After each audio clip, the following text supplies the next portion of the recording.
जाएगी। तो मैं आपको एक बात साफ बता देना चाहता हूं कि सभी मेनिस्कस टेयर में सर्जरी की ज़रूरत नहीं होती और कौन सी ऐसी कंडीशंस होती हैं जहां केवल फिजियोथेरेपी से आप इसे ठीक कर सकते हैं।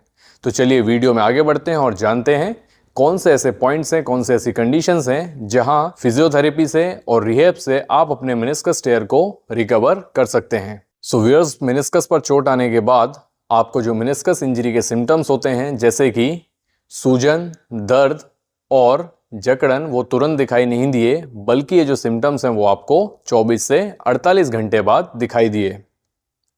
इसके अलावा आपका जो घुटना है वो लॉक नहीं है, यानी कि एक जगह पर अटका नहीं है और आप उसे सीधा कर पा रहे हैं और पूरी तरीके से मोड़ पा रहे हैं।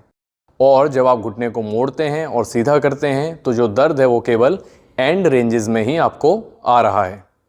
इसके अलावा बेड बेयरिंग की बात करें तो आप घुटने पर बेड वेयर कर पा रहे हैं, यानी कि घुटने पर वजन डाल के चल पा रहे हैं।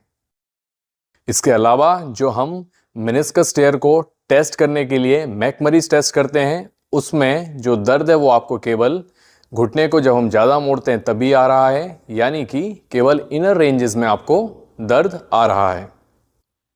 इसके अलावा यदि आपको पहले इस तरीके की चोट लगी है जिससे आपने जल्दी रिकवरी की हो और जो एक्सरे है उस पर केवल शुरुआती डीजेनरेटिव चेंजेस आपको दिखाई दे रहे हों। इसके अलावा जो अगला पॉइंट है वो ये है कि यदि आपका जो मेनिस्कस टेयर है वो हल्का है और बाहरी हिस्से में हुआ है जिसे हम रेड जोन कहते हैं, तो जब रेड जोन में मेनिस्कस टेयर होता है तो उसके हील होने के जो चांसेस हैं वो ज़्यादा होते हैं, क्योंकि ये जो रेड जोन है यहाँ पर ब्लड सप्लाई यानी कि खून का संचार अच्छा होता है, जिससे मेनिस्कस के हील होने के चांसेस बढ़ जाते हैं। इसके अलावा जो डीजेनरेटिव टेयर होते हैं जो कि देखे जाते हैं बढ़ती उम्र के साथ, और ऐसे जो टेयर होते हैं वो होते हैं जब घुटने पर बार बार लोड आता है बढ़ती उम्र के साथ, और ऐसे टेयर्स आर्थराइटिस के साथ देखे जाते हैं। तो यदि आपको डीजेनरेटिव टेयर है और ज़्यादा मैकेनिकल सिम्टम्स आपको दिखाई नहीं दे रहे, तो भी फिजियोथेरेपी से आप अपने मेनिस्कस को रिकवर कर पाएंगे।